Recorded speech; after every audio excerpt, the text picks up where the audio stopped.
probably a case of CML. So here comes two questions that the national standard is aligning. Shall I do bone marrow aspirate? Shall I do bone marrow biopsy? The answer is yes. Although bone marrow aspirate will show similar features like the peripheral blood, it is essential to ensure sufficient material for complete karyotyping and for confirming the disease phase. And also, the bone marrow biopsy will show features which are mirrored in the bone marrow aspirate. It is essential to identify nests which may not be present in the bone marrow aspirate, and if we have reticular fibrosis, it will have a prognostic significance.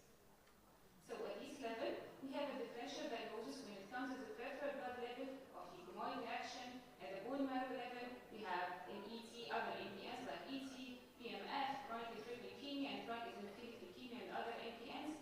And if we have dysplasia, we will have differential diagnosis of atypical CML, and if we have monocytosis, we will put GMML and CMML as the differential diagnosis. So what's the second step? Actually, we went for FISH. And yes, our patient was positive for BCR-A fusion gene in almost 100% of the cells. So now we can say that we have a final diagnosis of chronic myeloid leukemia. So is it enough to start the treatments? Theoretically, yes. However, karyotyping is mandatory, and according to the ELN guidelines, it is mandatory in the initial diagnosis because it may reveal additional cytogenetic abnormalities, which, if present, it will confer a high-risk disease. And however, there are other some translocations which have no prognostic significance, and also the importance of karyotyping is not only the initial diagnosis, but also through monitoring of the disease.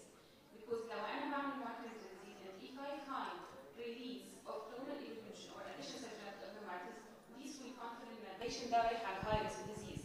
And moreover, لو أنا لقيت في الkaryotyping throughout the monitoring of the disease, two clones, one of them is a BCR-A positive clone, and another one which is BCR-A negative. However, في clonal evolution, this معناه إن العيان ده عنده hematological toxicity of the TKR therapy.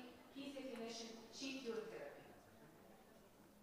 And then we went for qualitative PCR, and our patient was having P210 isomer, which is present in 98% of cases.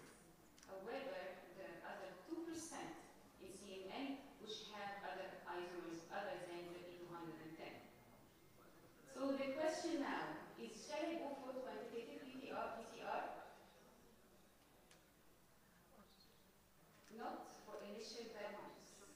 This is a very tricky statement, and you'll find it in the ESMO and the ELN guidelines. However, زي ما هنلاقي بعدها جملة quantitative real-time PCR is mandatory for routine molecular monitoring.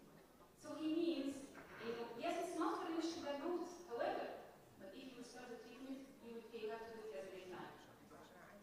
So, كلمة not for initial diagnosis موجودة في الاسم وفي ELN, it doesn't mean إن العيان ده مش هبدأ البيزلاين. لا, it means, yes, it's not a cornerstone في initial diagnosis. However, we should do it as a baseline.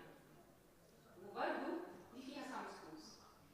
طبعا monitoring or not go through the monitoring. However, طبعا زي ما احنا عارفين بيبقى فيه depend على 3, 6, 9, 12 months, and it based on the log reduction, so according to CT or according to international scale, with several criteria like the hematological and the cytogenetic response.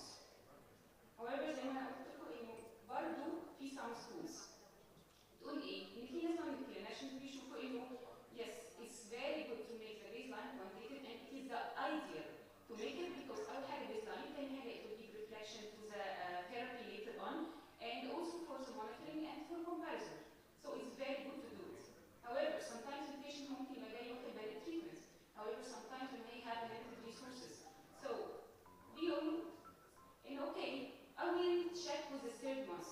زي ما شفنا in the guidelines أصلاً never change the treatment at the third month. It's always the yellow flag, warning sign. So لو البيشنت بتاعي مش جايب response or more than 10% according to the international scale, because they suppose that the initial treatment or initial pre-treatment levels are 100%. طيب لو البيشنت جاي with more than 10%, okay, I could say that this is a warning sign. Shall I shift the treatment? No. Ask about the compliance.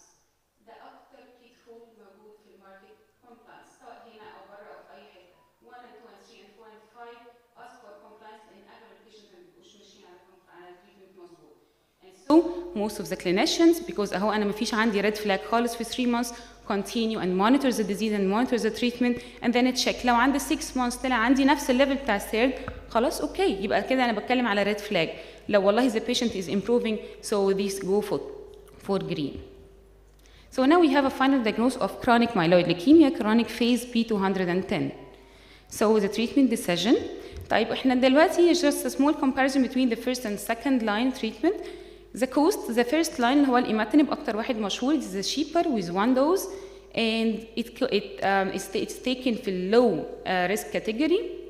It has less toxicity compared to the second, and the aim of therapy is overall survival. يعني لو أنا عندي حد مثلا is adult and أنا التارجت بتاعي better overall survival, I should go for the first. لو أنا عندي حد very young and the target بتاعي is to have a faster and deeper treatment free response عشان خاطر بعد كده وهي ما يروحش ناحية risk progression بعد 20 سنة, so I have to go for second line. So if I tell you this, our patient according to the risk categorization is a low risk patient, في رأيكم هيبدأ التريتمنت إيه؟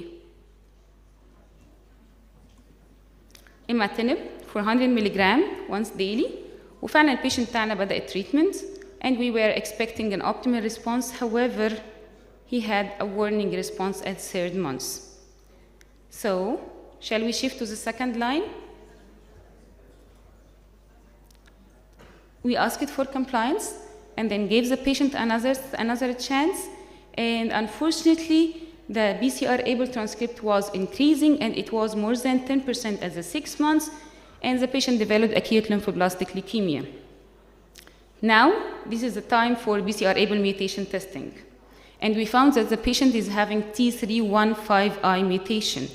And as you see, the T315I mutation is having a resistance to the first and second line treatment. So this patient was candidate to ponatinib from the start. However, this is a very expensive drug and it is not present in the market. So he should have taken the imatinib. So now the treatment decision is changed to second line ALL induction protocol and go for preparation for bone marrow transplantation. And if the patient comes for the first time with acute blastic crisis, the differential diagnosis will include AML and ALL with BCR-ABL positivity. So here there is a very common question which is always said: can we differentiate between CML in blastic phase and de novo acute leukemia? So I will answer this question by a real case which came to me, and then I was having a case of acute lymphoblastic leukemia. Peripheral blood blast was 17% and bone marrow blast was 70%. And the peripheral blood كان TLC بتاعه 40, and most of the cells كانوا neutrophils, shift, staph and segment. ما كانش فيه ولا basophils ولا أي حاجة. And then it came to my mind, I asked the clinician, هتفرق معاك إنك تعرف إن دي ABC ولا Philadelphia positive ALL? And he told me yes, sure, because it will differ in the strategy of treatment. And I asked him to do interphase FISH on the peripheral blood. So I will have one of 3 scenarios. If it is negative, so it is negative. It is not BCR-ABL positive and it's not its differential diagnosis. And if it is positive in almost like 20 to 25%, so this means that the positivity is present only in the blast cells. And this is for sure BCR-ABL positive ALL. While if it is positive in more than 90% of the clone, this means that it is positive in the neutrophils as well in the myeloid clone, and this means this is a case of ABC, and this was my case. Actually, this is not the real picture, this is a picture from the internet, but yes, my patient was positive for 98% of the cells. So, sometimes interface FISH can differentiate, بس ده طبعا مش هنقدر نعمله غير لو في discrepancy واضح جدا أو very low number of blasts compared with the myeloid clone. Asciminib ده recent rising treatment, ده treatment جديد rising في السوق، وده it works in a non-ATP competitive manner, different action other than the TKI, so it maintains activity against the BCR-ABL even with the resistant mutation T315I, and they can use it as a synergistic effect with the imatinib. So according to the ELN, after doing the peripheral blood, bone marrow aspirate, and bone marrow biopsy, in initial diagnosis, conventional cytogenetics is mandatory. And qualitative PCR is mandatory because it's just give you a reflection. انت بنتكلم على 210 ولا P190 ولا other. However, it's very tricky. especially في الماركت في الكوميرس because the commercially available kits هي بتتكلم انه هي تستخدم 1 جين. بتكلم عن commercially available مش في طبعا في الجامعات، انا بتكلم في الماركت.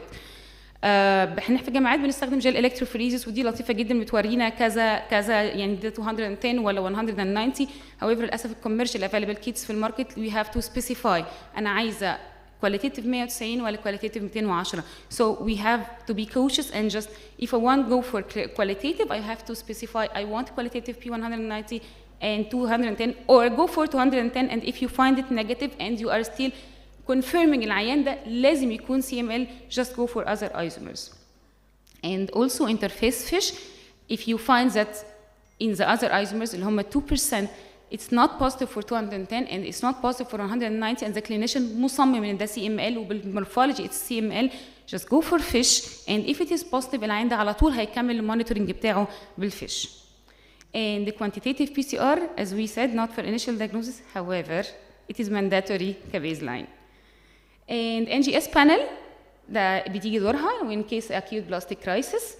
And during disease monitoring the gold standard is the quantitative PCR and if I'm having a lag or any increase or any flags in the milestone just go for the PCR able TKD mutation and don't forget that if you don't have the typical isomer from the initial state so you will have to monitor with fish all through. Thank you.